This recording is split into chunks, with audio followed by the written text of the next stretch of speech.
All right, here we go. Oh, I got a little stretch going.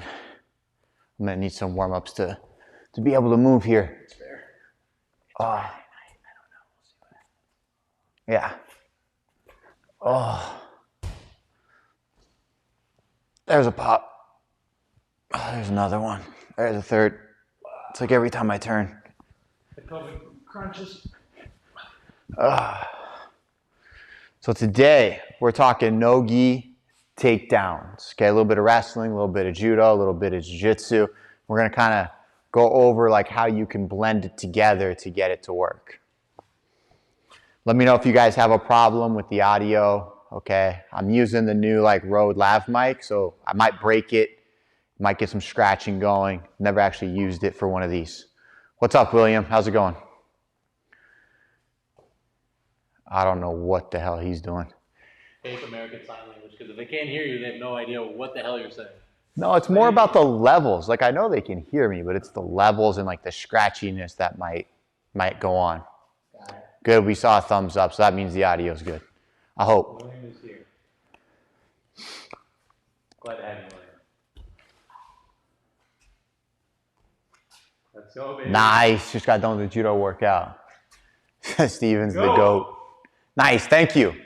I'm a fat goat though, so I don't know if that really constitutes being a goat because I'm so overweight. That's okay. That's okay. So we're going to be talking a little bit of NOGI takedowns, setups, movements, that kind of stuff. So if you guys have any questions, like always, throw them in the comments, and then I'll do my best to get to it. If you feel like I've missed it, okay, don't be afraid to just keep throwing it in there to make sure I see it, because I can only see 3 or 4 comments at a time. As far as my weight, scales have been banned from my life since 2016. Banned. Don't even go near them. Not even a little bit. Not even a little bit. 225. 225. He's being generous. But, you know. So, yeah, I even get nervous going to the airport and like putting my luggage on the scale because I don't want to get too close where like I might accidentally step on it. Any advantage to no gi and gi pants? Yeah, I think there is. But it's a catch-22, okay? Because when you're doing no gi with the gi pants, the fabric, the cotton, the polyester, it's going to give you a better grip than the leggings or skin. But with that said, okay, it really also depends on what you train in day to day, right? When I put on spats for the first time and did no-gi, right, I slipped out of everything. People slipped out of everything. It was like a two-way street. I couldn't hold people, like people couldn't hold me. I felt like I was slipping around on a slip and slide.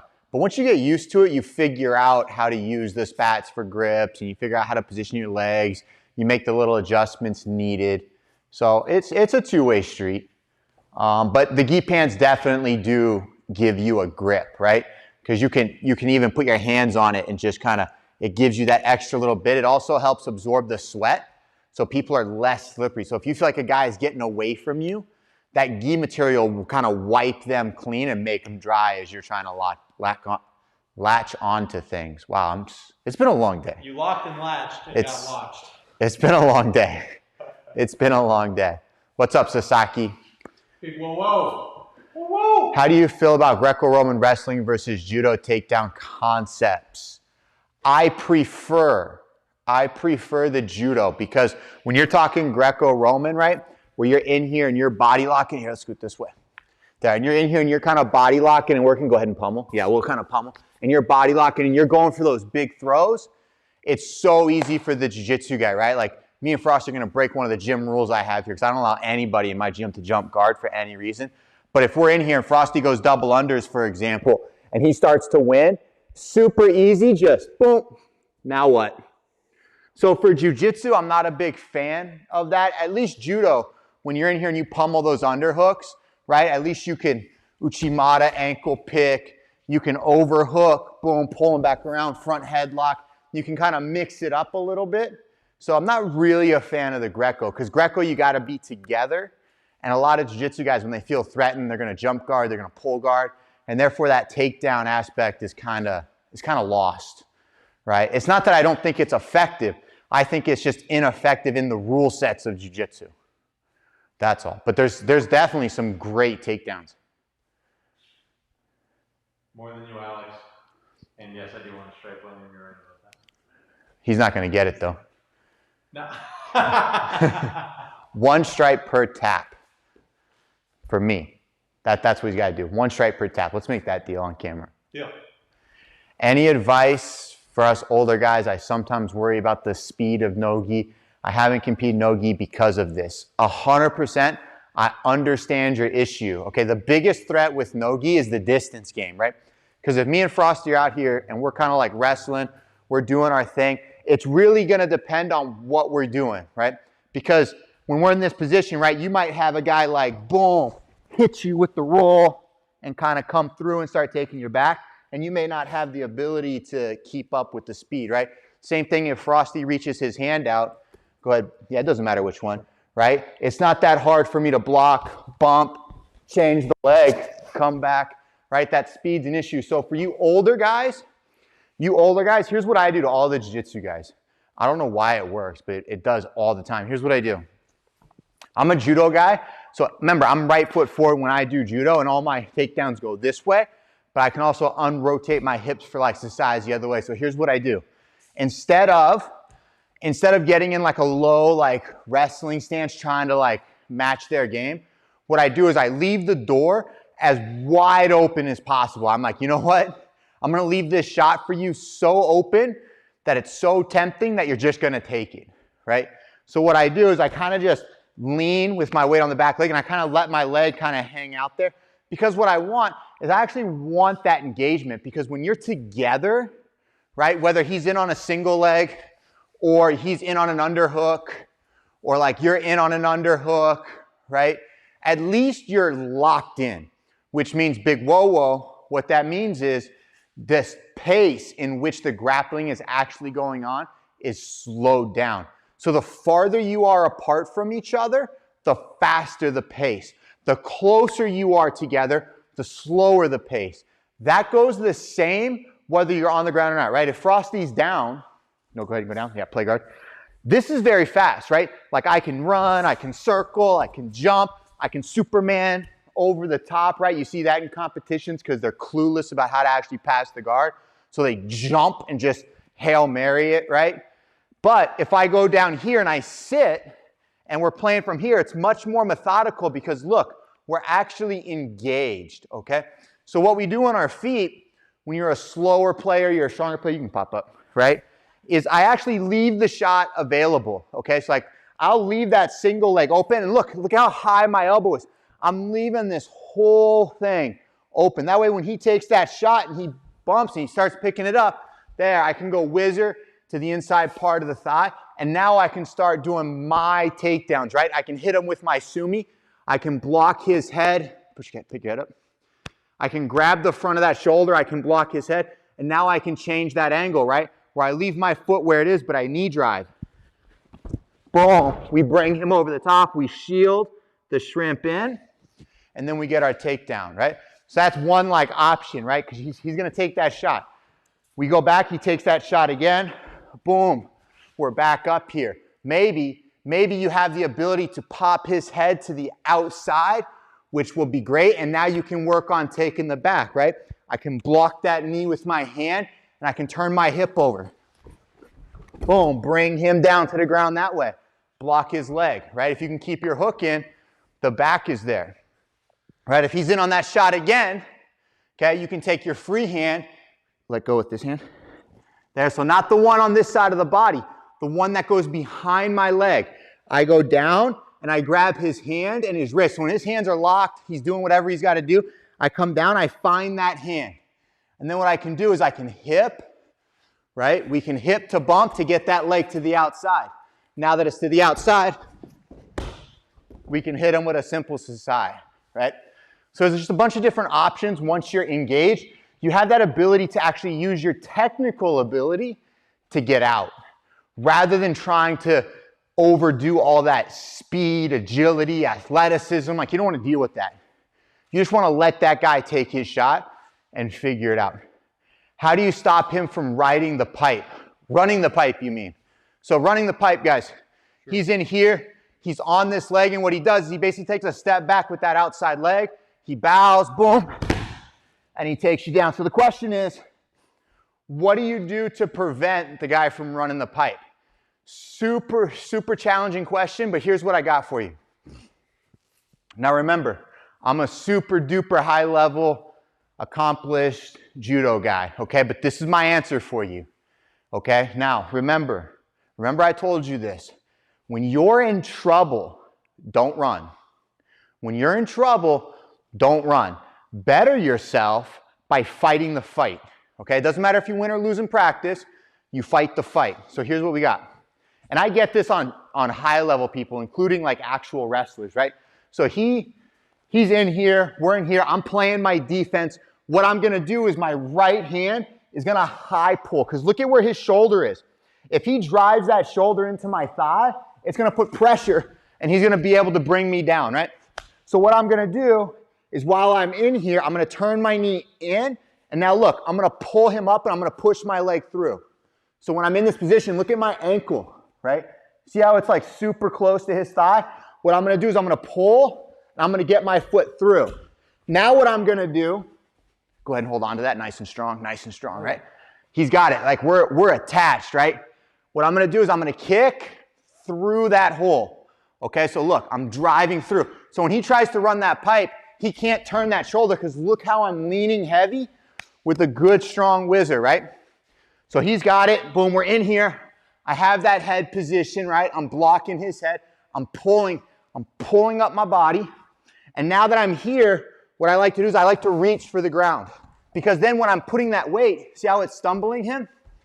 When I reach for the ground, it allows me to hook and grab that ankle, okay? And I can hook the ochi and I can drive and I can finish that. So if he fights to stay up as much as he can, right? Go ahead, stay up, yeah. Boom, when I lean, there. And you can start driving and you can pull the back of the knee to block him, block, drive, knock him off his base, right? And at any time you're driving and he takes 3 or 4 steps where he's driving, give him a little push and then suck that knee out because he's not going to be thinking about it. Even if you can just rotate your hip, even like when I was in on it, oh yeah, there's a huge difference between this will make it a challenge right here. Real hard. Right here. To run pipe from here, I'd have to. And that's what I mean. Like if he tries to stay up right here, right? Boom. I can kick out and I can come back. 80cc style, run away. I don't like it though. I want to stay engaged. You want to figure out, right, how you can actually fight within the fight technically, not just physically. Like I'm not just going to be in practice, right? Going with the guy in my gym going, bang, smash him in the face, bang, pick his head up. Bang, uppercut him, bang, and then start just smashing him in the face, right? That's not technical, that's not what you want to do. You can do that in competition all day. No problem, I got you. No problem. William, we practice 2 things. No jumping guard is ever. Both your feet should never leave the floor in my academy. I will kick you in the face and you will never come back. I don't even care. Look, my foot still gets up that high. No problem. I've seen him do it to somebody. Right? Yeah. And Trav says if they jump guard on you in competition, you slam them down on the mat and disqualify it and he will refund. Yep, 100%. Don't do it. Don't do it. It's the dumbest rule I've ever seen in any sport. In any sport. Dumbest thing. Right? If BJJ single you, is it better or safer in assuming him compared to Uchimata is the... Okay, so here we go. I like it. I like DC Chan Jung? That looks good. Jung? I think I got that. I don't know, but... Okay, he's got a great question here because he's saying, what if in Jiu-Jitsu he's in on a single leg? What's the better option? Sumi or Uchimata to get out? Now look, what if I told you neither? You want to hit him with one and escape with move 2, okay? You never want your first move to be the end-all be-all, okay? Because you're in a bad spot. You're in a super bad spot. What you want to be focusing on, right, is we're going to hit him with the Uchimata, right? If he's in on a single, right, and he's down here, I'm not thinking Sumi, okay? But if he starts to pick his head up, no, like pick my leg up, like you're gonna, yeah. And he starts to pick it up and we're here, now I'm thinking sumi. Because now I can attach me to him, and then when I sit, I'll drag him down to the ground and then I can throw him over, right? So that's when I'm thinking sumi. But when he's bent and I'm in here on my leg with my deep whizzer, make sure it's above the knee, guys. Make sure it's above the knee. When I'm here, I'm always thinking uchimata. And I do that because he can't really take the back with my whizzer. Now, mind you, if my guy here that's on my leg is so much stronger than me, he'll take your back. I guarantee you. Like, I'll take your back if you try this on me. A, because you're not going to throw me with uchimata. And B, I'm better at jiu-jitsu than you, right? So remember that skill level gap. We talked about that in previous slides. If you're outclassed, you were going to lose anyways. Now look, when we're here, I'm thinking uchimata, but I want to go front headlock. So Frosty, don't let go of my leg, right? What I'm going to do is I'm going to start hopping. There, he's down. Now look, my leg here, he's posted up. Let's scoot this way a little bit. Jiu-jitsu style, we'll shuffle back in. Now look, he's fallen to his butt to get out, but look at his legs. They're far apart. So I brought him to the ground, but I'm not out, right? Because if I start to try to engage and cross face, he'll finish this single leg from down here. So what I'm going to do is I'm going to windshield wiper my leg out so that when he comes up on this single, now my right hand, look, I block, and I start sprawling back so I can hit my cross face. Now I can sit into my front headlock, knee go behind, and now I'm onto the back, right? So I always two-part the escape. I never, sometimes, right? Sometimes when he's in here, if I can just uchimata to get my leg out, right? You might be able to get it to the floor and come back. You might be able to peel his hands out to here to windshield wiper that leg, kick it there. Now he has a deep overhook, right? Now we can tie-o, and now I can go front headlock, snap, go behind, right? There are always multiple steps. I think that's a big problem with a lot of like beginner level people, meaning like purple belts and under. And the reason why I'm calling all of you guys beginners is because 95% of all jiu-jitsu schools don't teach stand-up. And the ones that come from other sports, wrestling, judo, boxing, you know, those types of sports, they're great on their feet.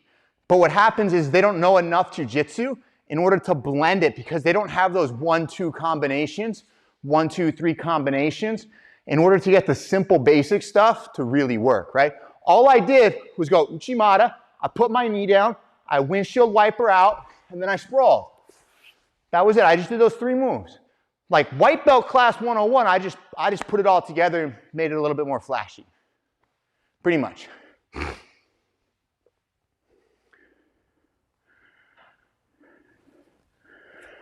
At the end of the day, you know what? You can't really stop people from jumping guard.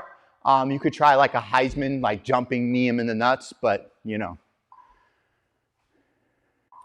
Yeah, 100%. It is worth a foot sweep in Nogi. 100%. Now check this out, guys. I like it. Hey, Blinken asked this question. Is it worth it in Nogi? Now look, if you want to hit somebody with a solid foot sweep, what you're trying to do is you're trying to get them to walk in a pattern that they do not realize they are in, okay? And a pattern is 3 or more steps, okay? Like for example, if Frosty comes over here to me, and then I start walking at him, and he takes a step back, and he's just walking backwards. That's a pattern, right? You may not think it is, but it is. It takes a lot of effort to like 1, 2, 3, okay? You've developed a pattern, right? Then you just have to capitalize on that pattern. And there's a couple of patterns that you can pay attention to, okay? One is the walk backwards where, nope, just put a foot forward, it doesn't matter. Sure, and then just shuffle back, right? Like we're in here, we're shuffling there, right? That's one pattern, right? So when you're in this position and you're looking for this pattern, right? Go ahead. Cheat, right? Because we're both mirroring our stances. I'm protecting my lead leg. I'm posting, he's walking back. And then I change my stance, right? You always want to protect that lead leg. So we're defending, he's shuffling backwards. I change my stance. And now, when he moves, I can pull that collar tie, I can bring him down to the ground, no problem. right? Super simple, right? That's just a simple one. You could also do it with like movements in circles, right? Like I can get him circling, right? So that I can change my stance, boom, hit both feet out, knock him to the ground, right? The great thing about Jiu-Jitsu is you actually don't have to be good at foot sweeps. Like your timing can really suck. Remember, 9 times out of 10, whoever feels like the lesser person on the ground, they'll want to play bottom, okay? So your takedowns actually don't have to be that good. If you start like threatening, and you start like moving, right? You can pretty much get him to kind of pull guard, right? It doesn't really take a lot. I score most of my takedowns, even with my students and everybody else, just out of their fear of standing, because I can catch a foot sweep or something as I see them backing up and sitting, right? What is your preferred head placement for a double leg on BJJ people? I always teach head to center, right? Blast double, off you go. Now look, I don't necessarily do that because I've got, 3 herniated discs in my neck and a bulging disc in my neck. So it's not the safest for me. I'll lose function of like my left arm for a few minutes. So I always go head outside, but that's because I'm also a little bit more athletic and I can cartwheel off the takedown. So what that looks like is, right? What I do is when he reaches out and he posts, put your other leg forward. There, nope, other one. Yeah, there you go. So he's in a good spot and we're here, right?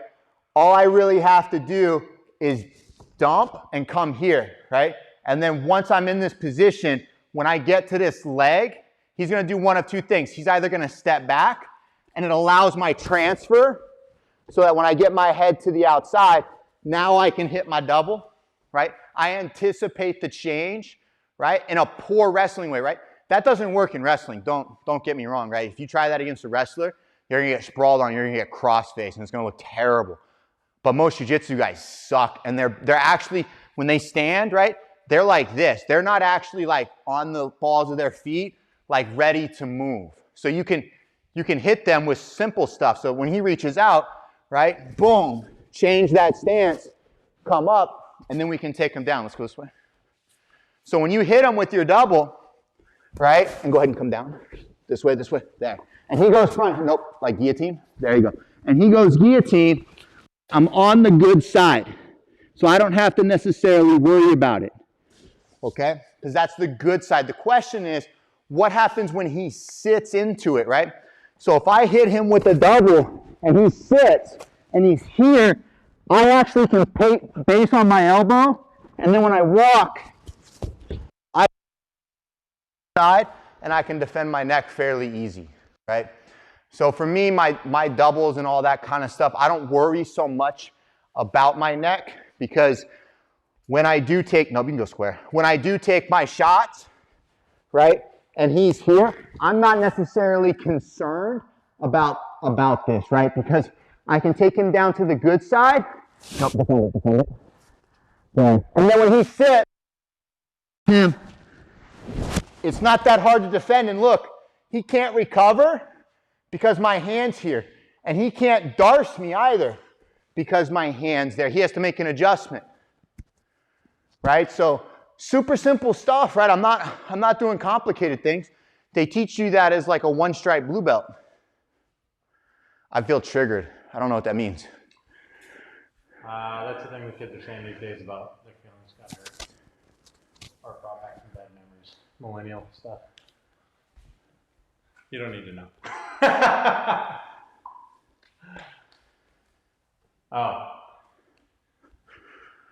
Your name is cool though.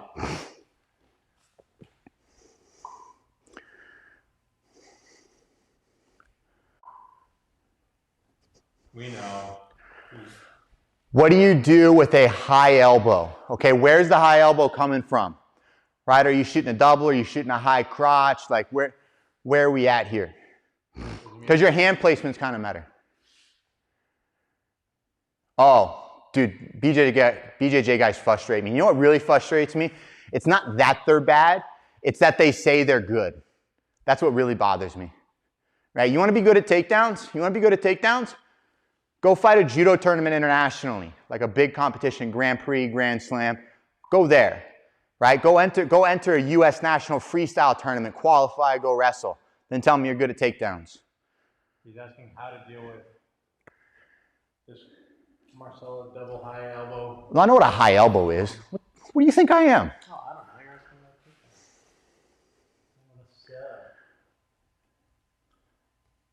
Okay, we got a lot of good questions in here. First one. Do you have a hierarchy of ways to get to a body lock for Osoto Gari? Yes, I do. So let's do that one first. And then, Sakana, can you come back with the favorite takedown off the body lock in BJJ? And then Nogi setup for tile. Yeah, let's do that. Chris, thank you for the super chat. Osoto for Nogi, please. Yes, let's do that right now. Thank you for the super chat. Here we go. Here we go. So Osoto for Nogi. There are a couple of ways to do this. Preferably from the underhook, okay? There's a lot of different ways we can get here now. Somebody asked me in here about getting to a body lock, okay? And this is going to be the first initial setup. So we're going to kill two birds with one stone. So look, Frosty's in a good position, right? He's got his hands down. He's in his wrestling stance. My goal is to get to this underhook over here because this is how I do Osoto. I'm not a lefty, so I don't do it from the other side. I probably should learn at some point, but you know, it is what it is. Okay, so look, here's what we're gonna do. Here's what we're gonna do. We're gonna go head position one. I change my stance, okay, look at that. Right foot forward, left hand, defend the leg at all times, right? Hand, defend the legs. I'm going to change my stance. I'm going to move his head. Look at my hand roll. I move his head and I place it. Okay, now look, my leg is back and I'm defending my lead leg. When Frosty turns to face me and refight that hand, boom, I pass and I come underneath. Okay, look. Defend. All the time, defend your leg with the underhook. Roll that hand, change your stance. Boom, my leg goes back. I'm defending my lead leg. When Frosty fights back in, we change right here. We roll and we step into this. And he's going to go hard whizzer, okay? He's going to go super hard whizzer. And we're going to be like this. Now look, we have to set this up. You got to set it up. So the way we set this up is we're fighting for the hand. He's got his head in here. He's got his hand in here. Okay, now look, you can't just stay here. So what we're going to do is we're going to step and pull, and we're going to try to knee tap him, okay? Fighting for the hand, step, pull him around, knee tap. But when you knee tap, don't punch to finish. If you feel like you can get the knee tap, run them over, don't do the Osoto. But a lot of times when I move guys, right, when I go for this knee tap, they're just going to step back. Boom, perfect. Now this is when I hit it. One, tricep. 1, 2, boom. We bring him to the floor. Nice. You've got to be careful of our partners, right? He's a volunteer here. We can't just lay him out. But that's pretty much my setup, Chris. Right? Move the head, get the underhook, knee tap, bring it in, follow through with the Osoto, okay?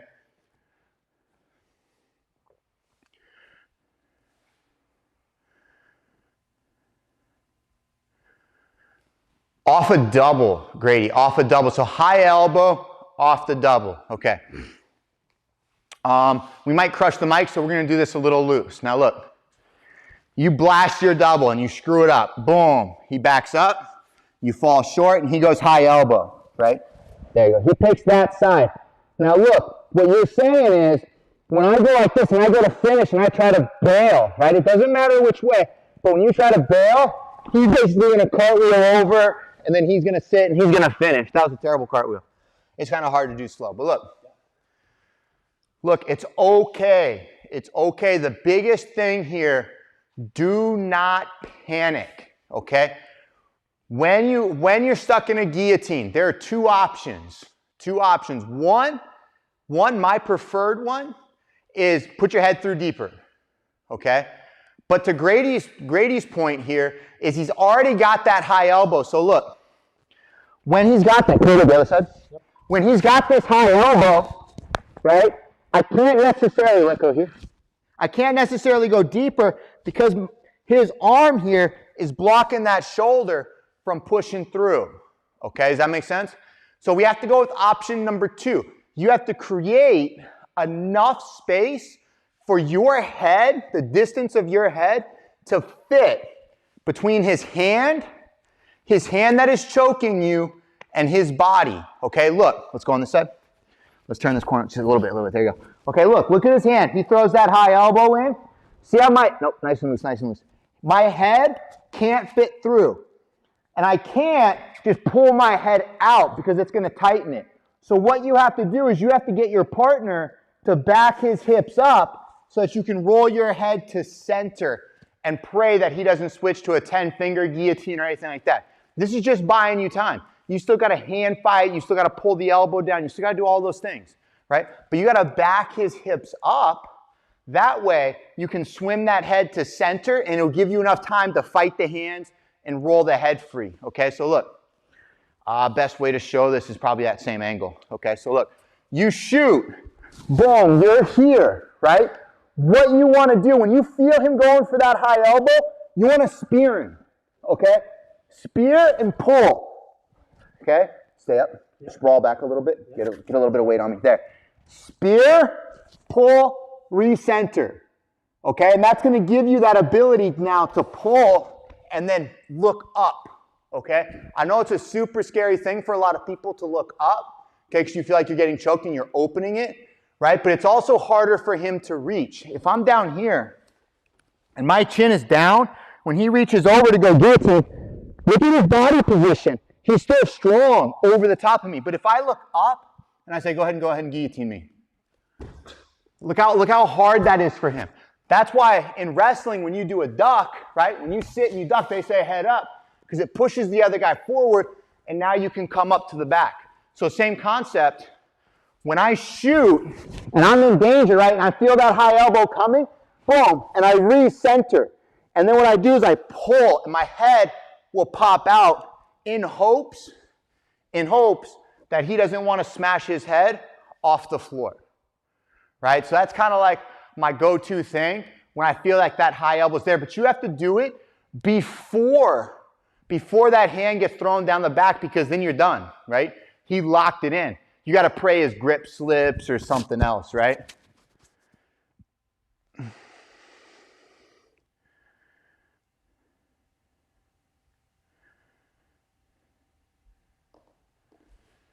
Pori, I need a little bit more information. I don't follow the UFC.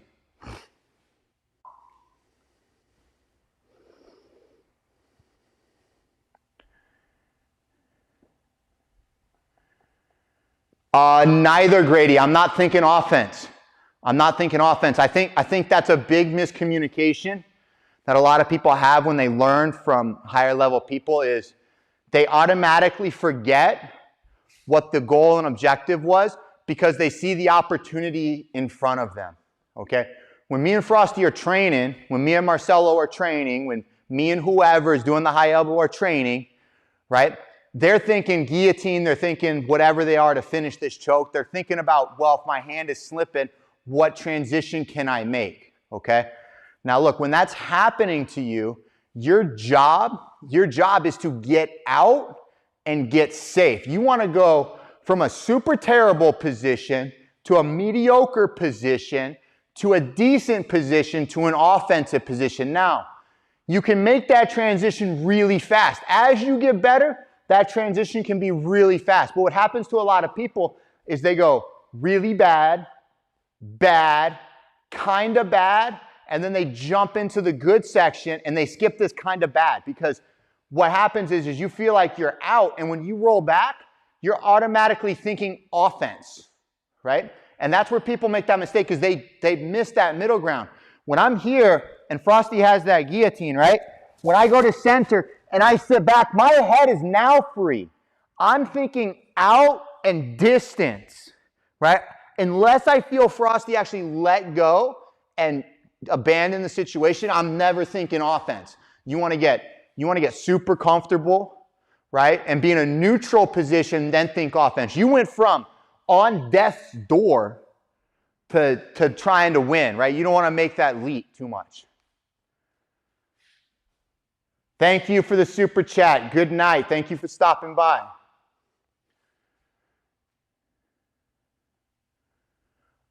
Steve, I do not use either. I use Uchimata, Taio, Osoto, Chikosoto, but I never use Hirai, and I never use Ogoshi because it's too hard to control the motion, right? All my partner has to do is spin through. If I have an overhook and I do Hirai and Frosty rolls, go ahead and roll over. Yeah, just roll. Nope, let me throw you and just roll, right? Roll. Okay. Throw, boom. All he has to do is roll, and now we're into a terrible spot, right? It's too hard to control, and you'll spend more effort trying to control the throw than pulling the throw off. So for me, it doesn't make sense. Doesn't make sense. Yeah, Grady, I do land sometimes, but I'm more focused on paying attention to where he's going when I'm getting my head out to keep playing defense, because he's thinking about his transitions, right? I'm not trying to go offense in the middle of him still trying to choke me, right? So until I feel that complete break where he's given up on the submission, I'm not thinking offense. I'm thinking protect myself. What are some good setups for Kata Guruma? All right, I got you. There's a couple, okay? It really depends on how much they wrestle, okay? That really plays a part. But sometimes I'll give up the underhook, okay?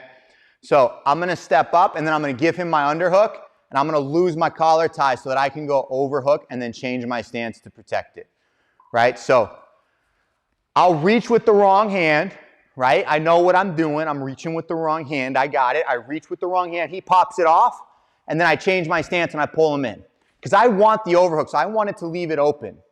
Okay, and then what I do is I get this hand nice and tight to the ribs, okay? And then when we're in here and he's got his head position and we're here, I'm trying to defend this. What I'm going to do is I'm going to shrug him. Shrug. Is that even a word, shrug? It is now. Shrek. I didn't want to say Shrek because then I think of the big green guy. Shrek's not right, but Shrug could be. Shrug could be. Okay, I chuck him. I give him a little pop with my shoulder, right? Shrug. Hey, thank you. Look, I'm defending, and then I shrug him. And now look, I'm going to make a total 180. But the big thing that a lot of people make a mistake on is they try to catch the tricep here. Don't do that. Think of your thumb through your forearm like a blade. Like you want to slit right through his armpit, right through the artery so he dies because we're going to kill him. We're here. He's got good head position. I'm going to shrug him. And now I'm going to slit. Look at that slit right there. I pull. And as I change that direction, boom, it'll pull him over the top, right? So when we have that feedback, go ahead and hold on. There you go. When I have that feedback and I'm here and I give him that little pop, boom, and over the top when you lay down, right? Super simple, super effective, but you got to get him to commit to that underhook so that he holds you, you don't hold him, right? So the longer you can walk around from this position and get him to like, see, he's weak. He's got to stay strong. You shouldn't be able to, yeah, there you go. Now, boom. See, now it's much tighter because I got him to make that commitment to stay up, and that's what helps get that pull and that change of direction. William, thank you for the super chat. What if he rotates the other way? I don't know what that means. It was a tight guillotine on the ground. His hands were locked. They said his hip movement helped him breathe. I would assume that means that as he's moving his hips, he's creating air passages in here so that he can rotate his head back and forth. Tina, I'm glad you like it. We only got a few more minutes because I got a phone call at 9:30. So if you guys got questions, throw them out here. Shock him dead. What if he rotates the other way? You know what? That's one of the great things about a fireman's is because 9 times out of 10, I'm not even trying to finish the fireman's like the way you guys are thinking. 9 times out of 10, I actually want him to go off that other side, right? If I'm here and then I hit my fireman's, I want him to go behind me. Go ahead and sprawl out behind me. Boom, right here. Because now, go ahead and come back up. I can stuff this head and I can run my power half, right? That's not a power half, that's something else. I brain farted. But you know what I mean? Like now I'm here, right? Now I can knee go behind, I can front headlock, I can snap him forward. There's a lot of different things I can do when he jumps off that other side. And a lot of times I'll throw him that way. Even in the gi, I'll chuck him, let him go. Right? Sometimes play heavy defense. Yeah, go ahead and play a heavy defense, right? Yep. Sometimes it's best to just, boom, throw him over there, right? Because now you can turn and face and you can keep him down.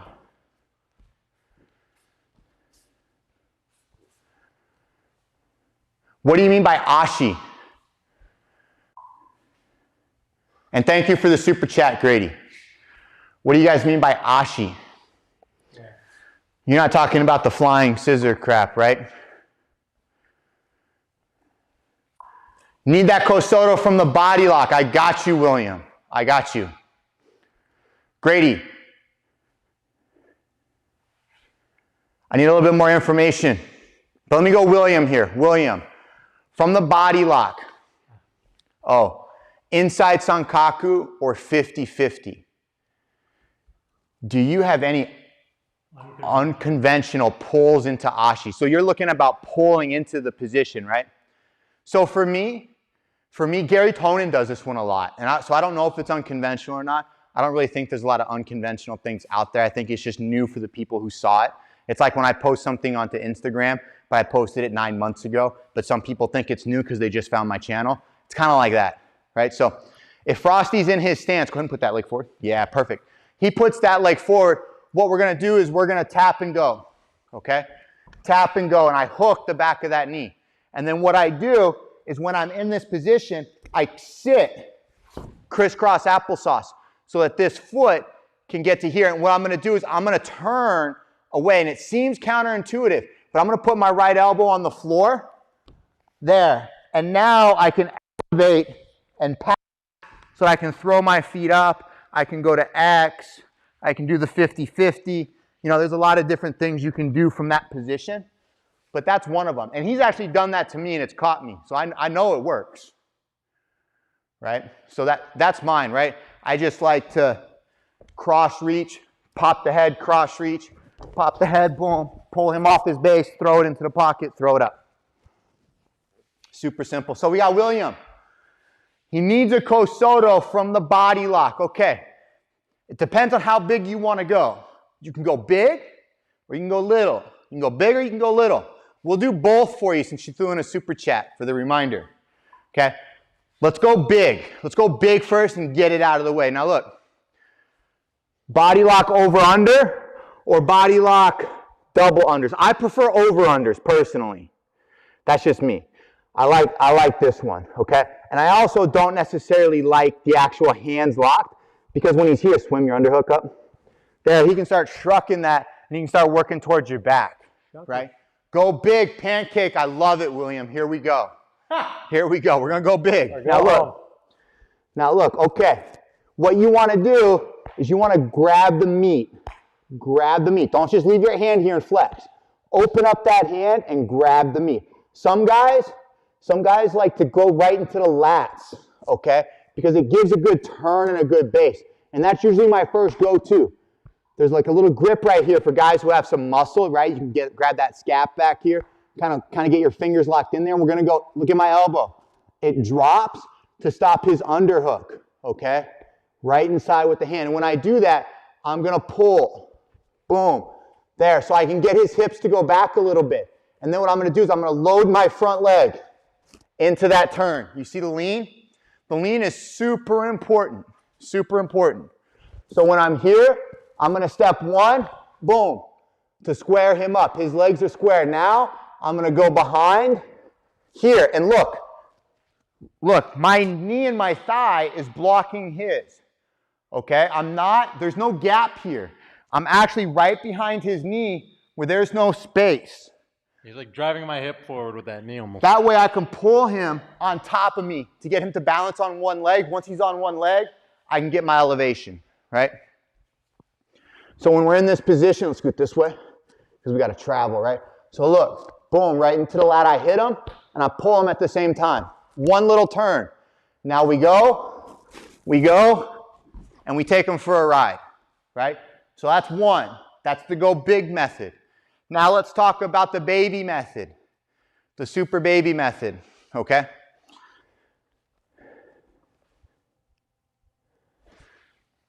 Yes, that keeps them from engaging the defensive hook. I understand what you're saying. So look, when you're here, if you step too wide, look how far my leg is, and I make that turn, hook Ochi. There, he can hook, and now you can't get that. Or he can hook Koichi on the other leg. I'm coming in here. There you go, yeah. So that when I lift, I'll throw myself. That's what William's talking about.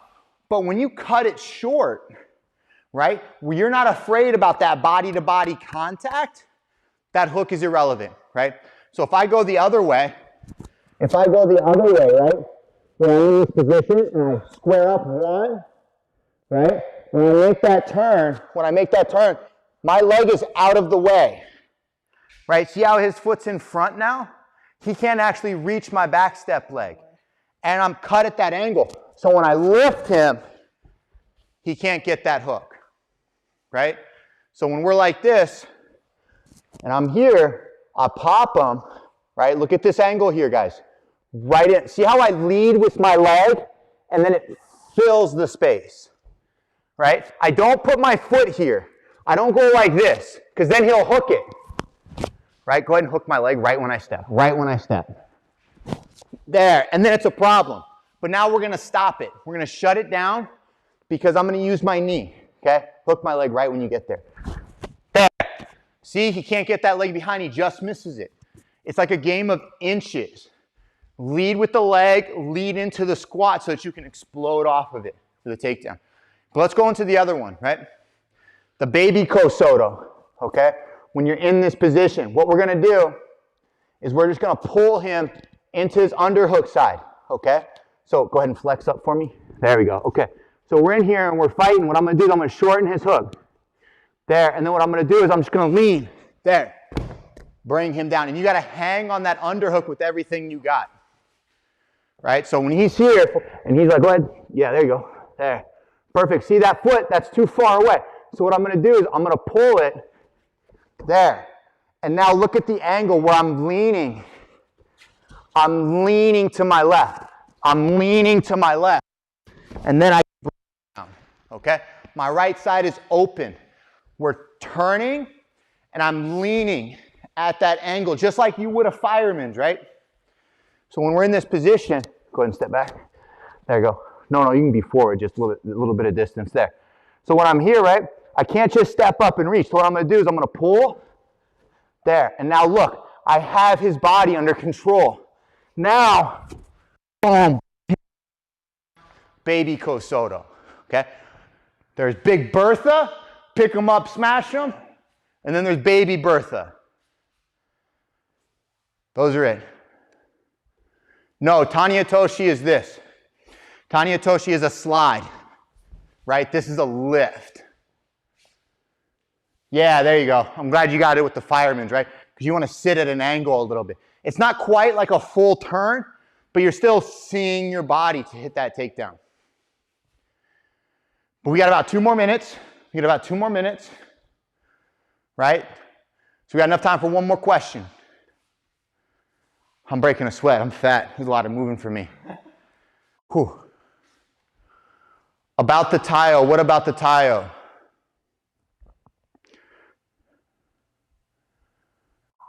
You'd probably go little guy for a bigger guy. I don't necessarily think it matters. I think for me, right, it really depends on this hook, right? If he's super deep with it, right, I don't want to go pick up because I'm never going to create that angle. So what I'm going to do is I'm going to try to shorten it by cutting that angle. Now I'm going to go big little Bertha because I'm at that angle where I can chop and I can throw, right? Look at my body. Look at my body. I'm C. So now I can chop and I can throw. I don't want to go here and then stand back up and have him re-engage that big underhook, right? So it's positional. It's not size, right? It's just positional. That's all. Double leg counters. When our live sessions, usually I keep missing out. 8:30, Monday through Friday, 8:30 p.m. Eastern Time. Sunday, 1:30, we're doing judo. Every Sunday, 1:30 p.m. Eastern time, I'm right here with Ryan. We're doing some judo. Hey, Blinken, I'm glad that makes sense for you.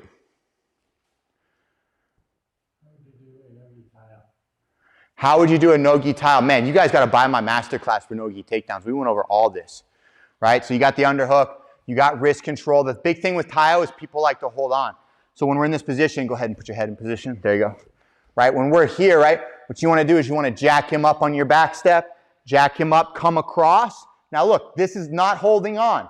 This is not holding on. It's just like a leg tap. I'm going to let it go. I'm going to pull, boom, and I let him go. Because again, with Tayo, it's super easy for them to roll you over. So you want to make sure you let them go and you're looking for the base. You're looking for the base. 2-on-1 Tayo, collar tie, 100%. But I like to do it. He collar ties, we hit it off, boom, we go like a Russian, right? I like to bang, pass it over the top, get to the back, pick him up from the hips, right? It really depends on what you're trying to do, right? If he's here, right, I go Russian and we're here and he's starting to fight back into you. All you got to do is pop this off, get to the body. He starts fighting the hands. Drop, get to that leg. Come back, boom, hit him with a double, right? You got to be able to make those simple, 8-year-old wrestling transitions, okay? And just mix it up. Don't fight too much for one thing. Diego apparently is Mr. TJ combo. Can't do it. I will. Diego, someone said manos. Miss you, Diego. Hopefully you can come back and we can do some more judo. I got a nice Kata Guruma for you. Left-handed judo player. But that's all we got time for today, guys. I got a call at 9:30. I got to run. Thank you, guys. I hope you guys enjoyed it. Okay? If you liked it, make sure you subscribe to the channel. I'd really appreciate it. You're welcome, Tina. If you really like it, become a channel member. Okay? I love it. Some of you guys that did it on like day one, your little symbols changed. I love it. I love seeing the little blue belt symbol. Super cool. Thank you guys for stopping by. Remember, 8:30 Eastern, Monday through Friday. Virtual dojo, Sundays, 1:30. Here we go.